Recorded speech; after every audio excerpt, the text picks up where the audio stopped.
safety of your smile, use Pepsodent twice a day. See your dentist twice a year.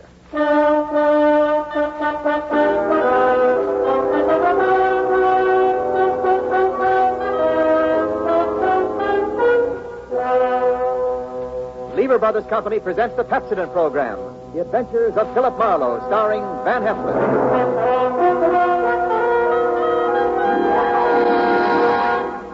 Philip Marlowe, the screen's most famous private detective, created by Raymond Chandler, brought to you on the air by Pepsodent, and starring MGM's brilliant and dynamic young actor, Van Heflin.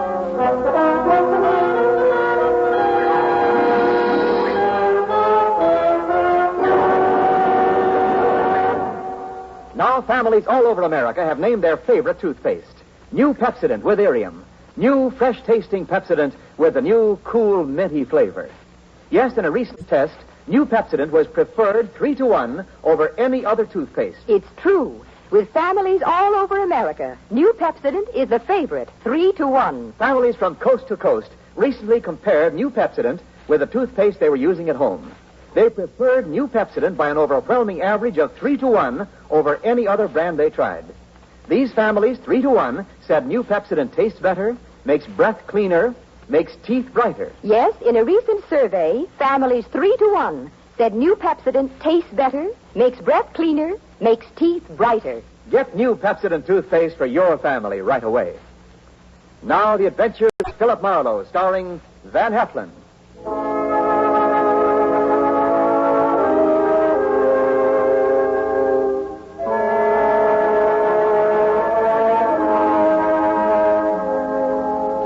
The moment old man Jeter came into my office, I made up my mind not to vote for him if he ever ran for president. He was tall and thin with straight, compressed white lips. He wore a neat pinstripe flannel suit with a small rosebud in the lapel. He carried an ebony cane, and he wore spats. He looked a smart 60, and unless his ulcers got nasty, I gave him another 15 years, which was pretty big of me. He sat down, speared me with those barbed gray eyes, and came right down to business. Mr. Philip Marlowe, I believe? That's right. My name is Wadsworth Jeter. How do you do, Mr. Jeter? You're a private detective? Well, why not? Frankly, sir, I'd expected the Hollywood detective's office to be somewhat more glamorous, or rather more elegant, shall we say? Well, Philo Vance has a branch office here on the 4th floor. If you're shopping around... No. You'll do, I'm sure. Well, my rate is $25 a day, plus expenses. Money is no object. Except when you don't have much of it. That seems to be the motivating philosophy where Miss Harriet Huntress is concerned. Who or whom is Miss Harriet Huntress? A rather standard, rather obvious gold digger who wishes to marry Grover. You want to tell me who Grover is? Grover is my adopted stepson, my late wife's son. Go on. Next year, he will inherit $1 million left him by his mother. Which explains Miss Huntress's interest in Grover. Precisely.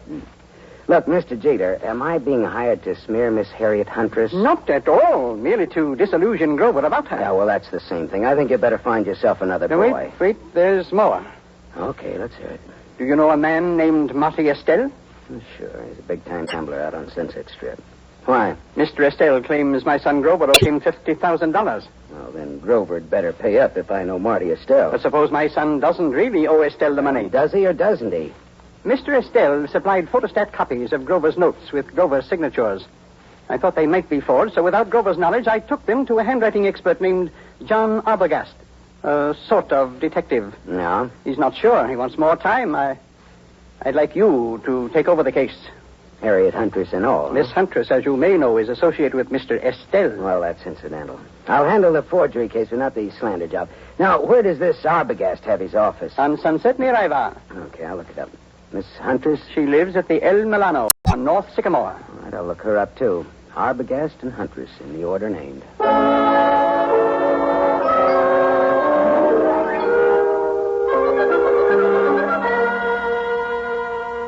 There was no snooty secretary to prevent me from walking right into John D. Arbogast's extremely fat presence on Sunset near Ivar. He was an enormously fleshy gent with a thick neck that was in folds like a concertina. He wore a wrinkled dark suit that needed cleaning and some reweaving where it had some small holes in it. Arbogast just sat and stared at me with a white in his eyes. because those 3 holes that needed reweaving were bullet holes. And John D. Arbogast was dead, very recently dead. I left in a hurry, and as far as I could tell, nobody saw me come, nobody saw me go. My next stop was the Swank El Milano Hotel on North Sycamore. Just a second, mister. Something you want? Yeah. Who are you? I'm the house detective. Well, I'm looking for a Miss Harriet Huntress. Miss Huntress ain't seeing anyone. You can tell her it's Marty Estelle. Are you Marty Estelle? I'm from him. That's different, ain't it? That's none of your business, is it? Well, whatever you're up to, you're not playing it very smooth. Well, some days I feel like playing it smooth, and some days I feel like playing it like a waffle iron. Well, if you must know, I'm one of the boys. Philip Marlowe, private eye. Here, it's my card. Well, that's another story. I'll phone up to Miss Huntress. Yeah, say I'm from Marty Estelle. Make it convincing, huh? How much convincing? Oh. Well, how much do those cigars you're smoking cost you? $22.50, box of 50. That much convincing. Well, that's cute. You and me are going to get along. I'll phone Miss Huntress, but you go right on up. Room 814. I just know it'll be all right.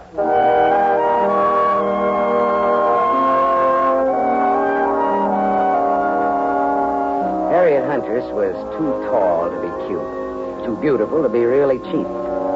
Her green eyes were wide set, and there was plenty of thinking room between them. Her hair was a dusky red, like fire seen through a haze. The green eyes were that much green ice as she sized me up in the doorway. Well, what's the big message, Sonny? I'd have to come in. I never could speak very well in public. Come in. Never could speak very well on a dry throat either. There's the scotch. Help yourself. Thank you. So, you're from Marty Estelle? No, not strictly, not even loosely. Not at all, in fact. What's your racket? No racket. Marty'll love to know you used his name. I'm shaking in my shoes. You're some kind of detective, aren't you? Yeah, right. Philip Marlowe. Hey, it's good scotch here. I'm glad you like it. Now, what's your business? All right. How much will you take to give up Grover? You look smart, but you talk stupid. Old man Jeter's pretty tough. His idea is that you get nothing. You get smeared. I don't see it that way. How much? How about $50,000? How about $500? How about talking about the effect of the rain on the rhubarb? Now, look, sister. Suppose we skip the footwork, considering the sobering fact that a man named John D. Arbogast has already been murdered in this little case.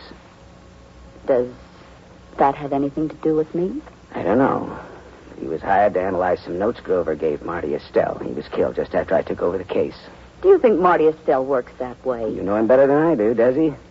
Have you told the police yet? No, I thought I'd see if I could make a deal with you first. I'm going to tell you something.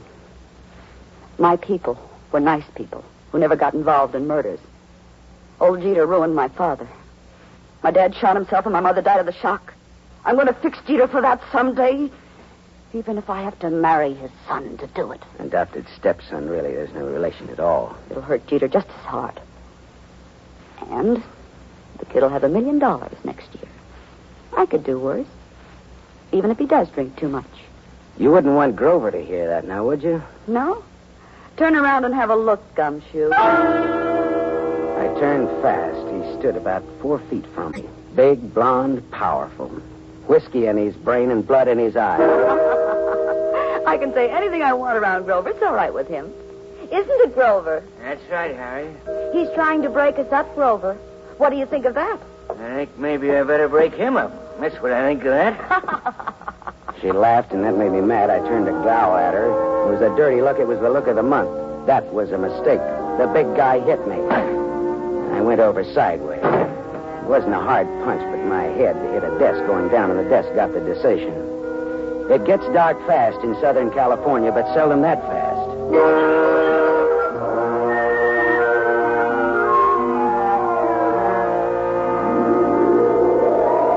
When I came out of it, Grover, the blonde sucker puncher, and Harriet Huntress were gone. But the bottle of scotch was still there, so I took that for a souvenir and stuffed it in my pocket and floated down the elevator into the street. It was dark by the time I got back to my apartment on Hobart Avenue in Hollywood. I turned on the light, and there stood a big guy, another big guy. This was National Big Guy Week. This one had a big nose, the dead color of wax. And he had a .22 caliber Colt Woodsman pointed straight at me. Close the door and reach.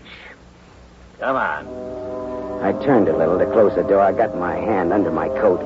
Then I turned back to Waxnose fast. I had my Luger out. We stood there facing each other. Waxnose didn't seem at all impressed with my automatic.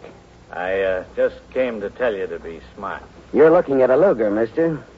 I know. Men of distinction carry Lugers. Me, I pack this small bore because I can shoot. If you think you can take me, go to it. Now, look, what's the game? Maybe you can take a hint, and maybe you can't. Maybe or maybe not. What is it? Lay off old Jeter's boy. When I wouldn't think of contradicting anyone who uses a Colt Woodsman .22 with the front sight filed off must think he's pretty good. I am good. Yeah, and that's why I say, okay, pal. We'll see. Speaking of .22s, do you know anybody named John Arbogast? I meet such a lot of people. Well, this one was fat and shot 3 times with a .22. I don't remember shooting no fat guys today. So long, chum. Remember what I told you. Lay off Grover. So long, chum. Yeah. Swell. Ah, shut up.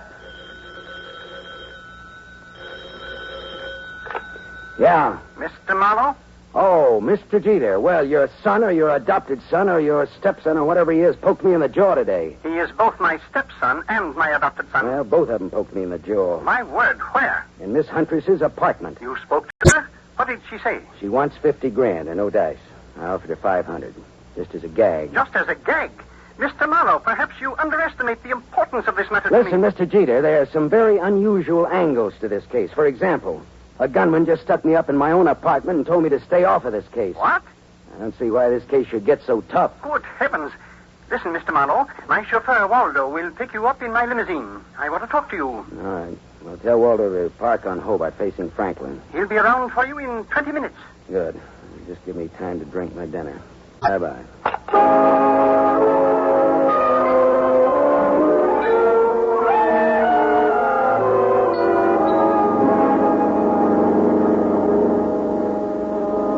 I sat next to Waldo, the chauffeur, as he tooled the big Jeter limousine through Hollywood, along the glitter of the Sunset Strip, out past Beverly Hills toward Bel Air.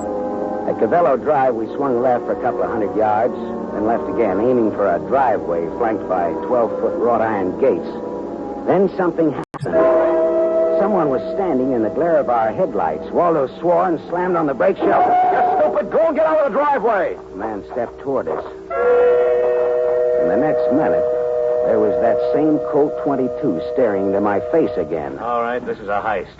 Get out of the car, both of you. Look, Waxnose, haven't you had enough fun for one night? Buzz off, bum. Shut up and get out. I'd have to think some more on that, Buster. I'm warning you, I'll let you have it. Don't be a goon, you're going. All right, you asked for it. Hey!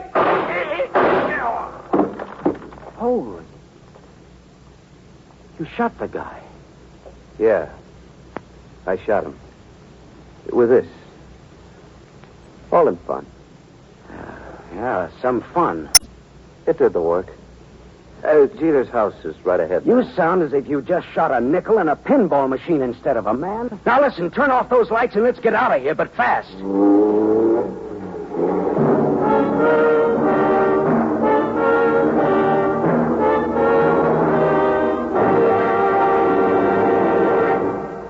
You are listening to The Adventures of Philip Marlowe, starring Van Heflin. Yes, families all over America have named their favorite toothpaste. New Pepsodent with invigorating irium foam. New fresh-tasting Pepsodent with a new, cool, minty flavor. In a recent test, New Pepsodent was preferred 3-to-1 over any other toothpaste. It's true. Families all over America say New Pepsodent is their favorite, 3-to-1. The William Kilpatrick family, 212 South Missouri, Claremore, Oklahoma, preferred New Pepsodent on every single count. The Kilpatricks say New Pepsodent tastes best of all, makes breath cleaner, makes teeth brighter. On all these counts, by an overwhelming average of 3-to-1, families prefer New Pepsodent over any other toothpaste they tried. It's a fact. Families 3-to-1 say New Pepsodent tastes better, makes breath cleaner, and makes teeth brighter. Remember, this is not just our opinion. It's the honest conviction of the Kilpatricks and other families who are asked to compare New Pepsodent with the toothpaste they were using at home. Get new Pepsodent, the only toothpaste containing irium. Get it for your family without delay.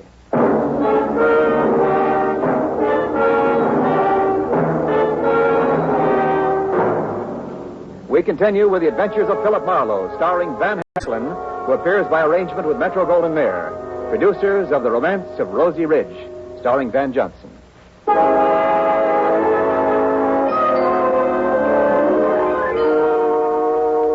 Waldo and I drove back to my apartment again, leaving Waxnose lying dead in the Jeter driveway. We went back to my place to start all over again, over what was left of my purloined scotch. Yeah, this is good scotch you've got here, Marlowe. Bench bottle. Not this. Sure, I benched it from the apartment of Harriet Hunter's. Well, bottoms up. Waldo, do you think that gunman was there to scare young Grover into realizing Marty Estelle means business? Could be. I always drove Grover home around that time. It just doesn't sound like Marty Estelle to pick that sort of a helper. Well, sure. Maybe that's why he picked him. Because it didn't seem like Marty Estelle. Yeah, that's good thinking, Waldo. Dartmouth, 37. Rah, rah, rah. That would be either the cops or Mr. Jeter. Yep. Mr. Marlowe? Yes, Mr. Jeter. And the reason we're not in your study now is lying outside of your front gate. What's that you're saying? Somebody jumped us outside of your gate and Waldo shot him dead. Good Lord. Yeah. Listen, Marlowe, come here at once. Do you hear? At once. I'll send Waldo, Mr. Jeter. I want to see you. Waldo will tell you all about it, Mr. Jeter. Marlowe. Good night, Mr. Jeter.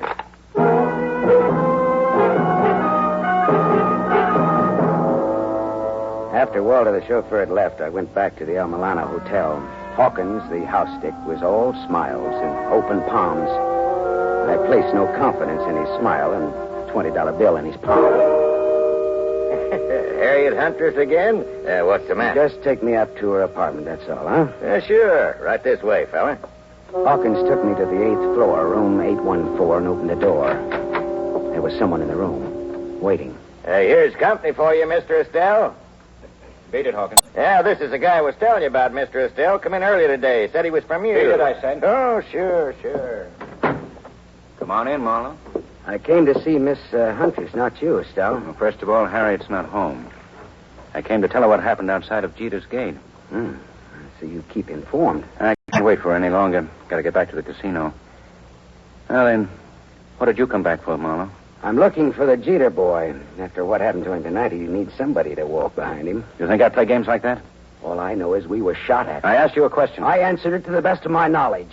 What knowledge, for example? Well, for example, you hold $50,000 worth of Grover's notes for gambling debts.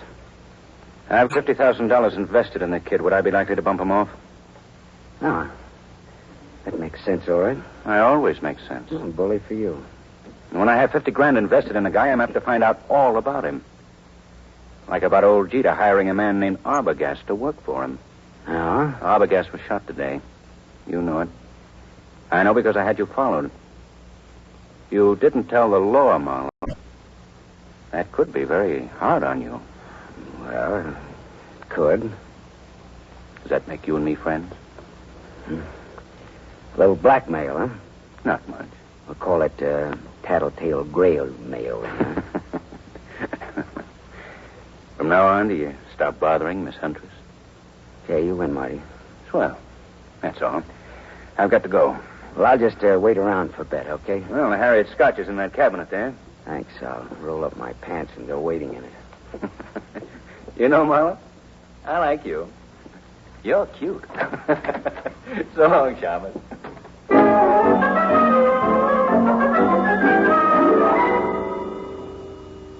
Marty Estelle was right. He wouldn't kill anybody who owed him money and was soon to come into a lot of it. Now I was in bed with the police for not reporting Arbogast's murder. Well, I looked around Harriet's apartment vaguely, walked into the bedroom, and stopped. Because mixed with the fragrance of good perfume and good cosmetics was the plain, ordinary, homespun odor of gunpowder. I walked across the room and yanked open the closet door and stepped back. There, just as big as life, but as dead as they ever come, was young Grover Jeter. And at Grover's feet, among the graceful shoes in Harriet's closet, was a tiny pearl-handled automatic. I felt bad about that, because I guessed that the dainty holes, the bullets from that dainty gun, would fit the 2 dainty holes over Grover's heart. I put the neat little pistol in my pocket. I thought old man Jeter ought to know about his son, I thought. I didn't expect to find Waldo, the chauffeur, and Harriet Huntress with old Jeter in Jeter's big study, but there they were. Why, Mr. Marlowe, I'd about given up hoping to see you tonight. Well, I changed my mind about coming out again, Mr. Jeter. Oh, Waldo. Hi, Marlowe. Didn't expect to see you here, Miss Huntress. Didn't you? Did you expect to see me here? Never mind that, Marlowe. I want to know where my son is. What do you mean, Mr. Jeter? He's missing. That's what I mean. Oh.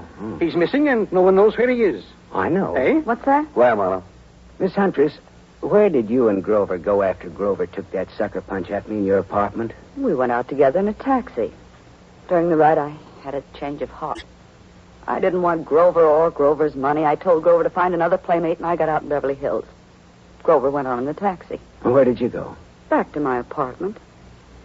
Later, I got out my car to come down here and tell Mr. Jeter I decided to forget the whole thing.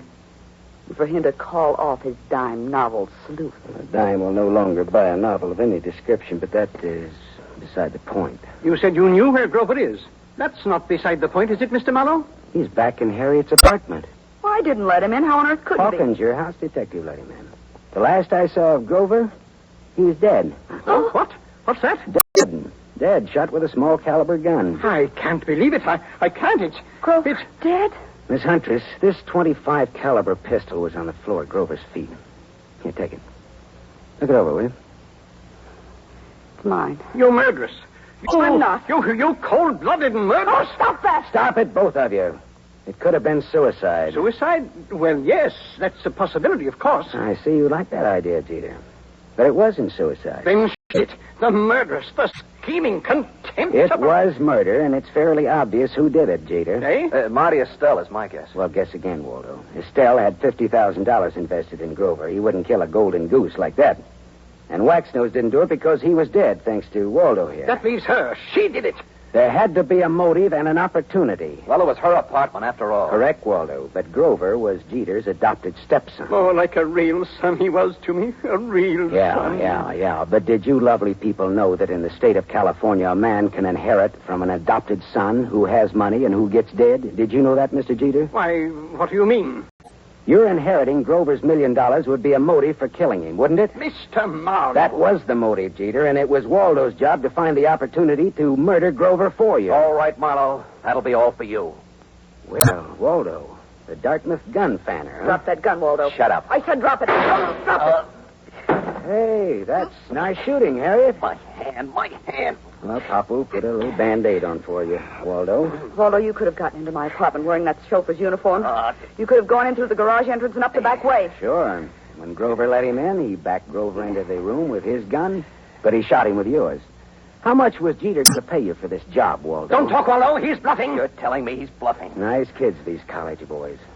Tell me, was it Dartmouth or Dannemora, Waldo? Shut up, copper. You killed John Arbogast to throw suspicion on Marty Estelle. Then you hired Waxnose to fake a holdup on Grover. Why? Again to throw suspicion on Marty Estelle. To make it look as though Estelle was trying to scare Grover into paying his gambling debts. If I hired Waxnose, why would I have shot him tonight? Because you like to kill people, Waldo. When I was brought out here tonight, Waxnose thought I was Grover in the car. He began to fake his holdup. But you just couldn't resist taking one of your snappy snapshots at Waxnose, could you, Waldo? Shut up. Could you? Next, Mr. Wadsworth Jeter. Look here, Marlowe. You can't accuse me of... Doctor. He's sick. Call a doctor. It's his heart. If Jeter dies, it's your fault, Marlowe. Okay, Waldo. Tell you what I'll do, Waldo. If Jeter dies, he doesn't have to pay me my fee. We're even. Okay, Waldo? Harriet, Angel, listen, go call a doctor. And while you're there, call the law, huh?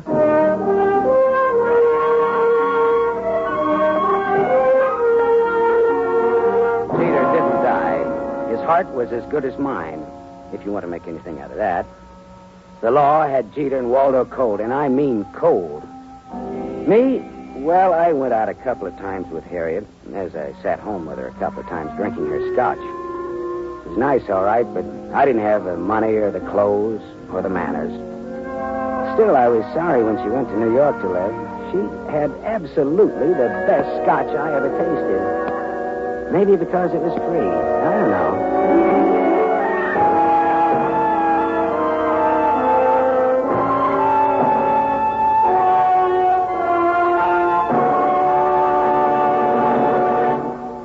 You have just heard Van Heflin, starring in the mystery series Raymond Chandler's The Adventures of Philip Marlowe, brought to you by the Lever Brothers Company, makers of Pepsodent. Van Heflin will return in just a moment. Have you tasted the new Pepsodent toothpaste?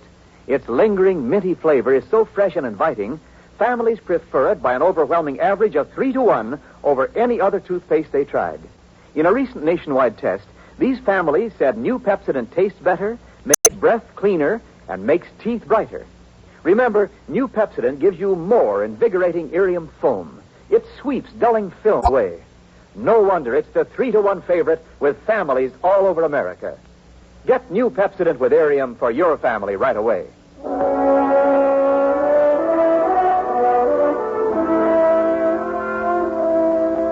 Now, here is our star, Van Heflin. The need for food in Europe tonight is desperate. Starvation faces a multitude of our fellow men. There's a way you can help. For $10, a package containing 21.5 pounds of food will be sent for you to a friend or a relative or any member of an organization you designate in Europe. Or simply say to a little French girl or to a Belgian war widow. Your order will be strictly respected, and you'll receive a signed receipt from the person who received your gift. Send $10 now. Send all you can. Send your $10 to CARE. C-A-R-E. CARE, New York. Help keep America the hope of the world.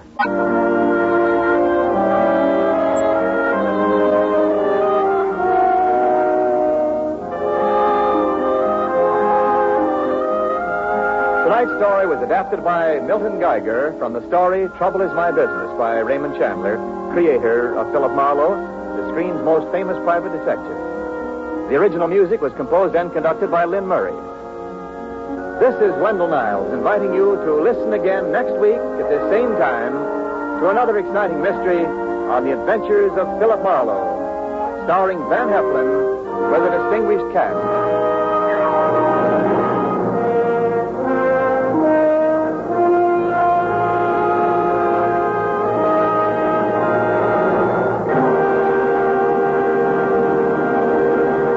NBC, the national broadcasting company.